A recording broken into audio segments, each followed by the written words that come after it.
सिया सुकुमारी है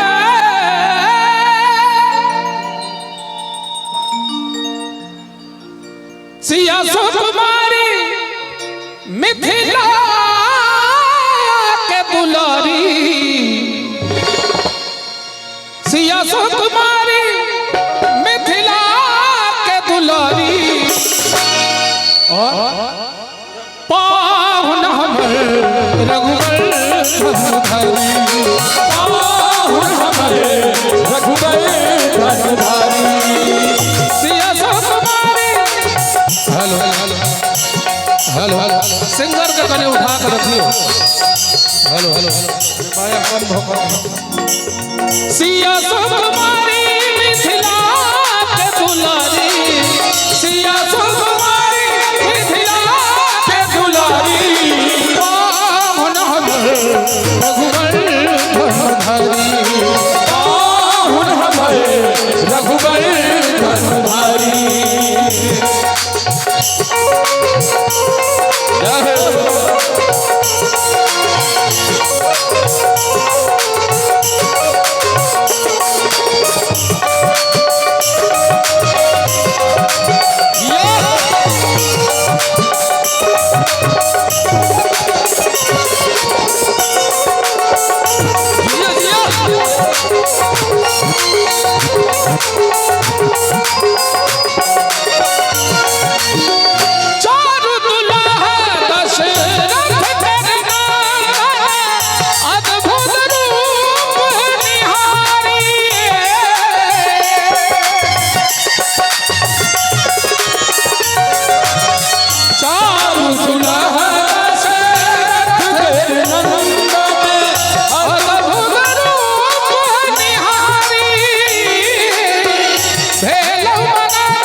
श्रोता ठाकुराई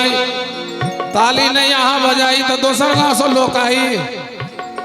जते गोटे बैसल छिए या आंग समांग निक हुए कने हाथ उठबियो तो सब गोटे मिथिला के नाम पर जय हो कने सब गोटे हाथ उठबियो। आए हमर पछवती में किया गहन मारू भेले हो कने हाथ उठा का ताली के संग पाहुन हमर रघुवर धनुधारी पाहुन हमर रघुवर धनुधारी सिया सुकुमारी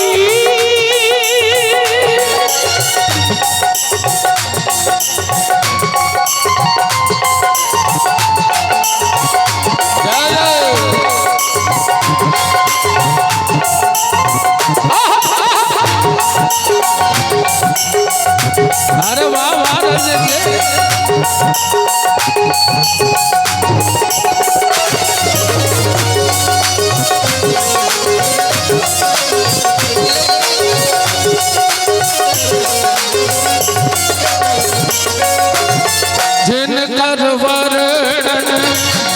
करई अछि अखिल लोक सुखदाई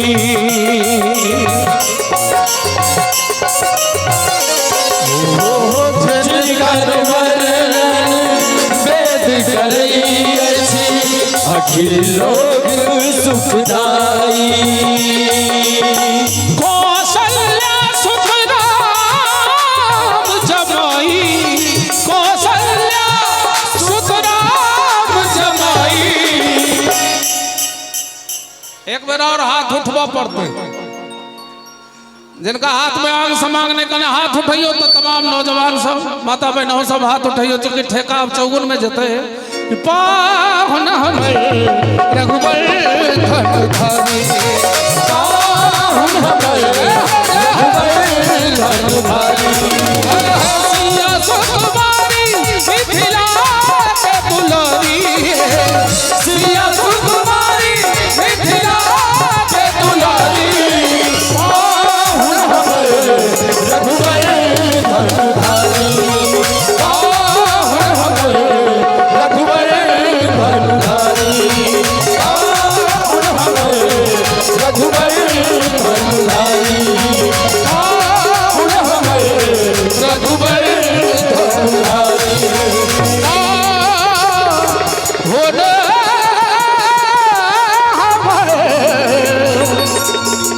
रघुवर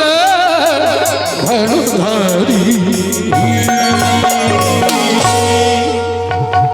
प्रेम समाज दुल्हा दुल्हन सरकार की जय मिथिला धाम की जय एहन सुंदर जे मिथिला धाम से हमरा लोकनी गाम और गाम अही गाम अही ठाम के मित्र राम सेवक ठाकुर लिखलन अच्छी बास हमर मिथिला नगरी हम गीत उतही के गाबै छी से हम सुनाबी खुदा सेवक जी से कुछ सुनी ताई से पहले अपने आदरणीय नेताजी श्रीमान रविशंकर झा जी 500 टका के पुरस्कार से पुरस्कृत कलखिन भाई खुंजिहारी जी के बहुत बहुत धन्यवाद। आओ चक्र की अंतिम गीत हमारे मित्र सुनावत तकरा बाद कार्यक्रम में परिवर्तन करब श्रीमान कुंज बिहारी मिश्र जी।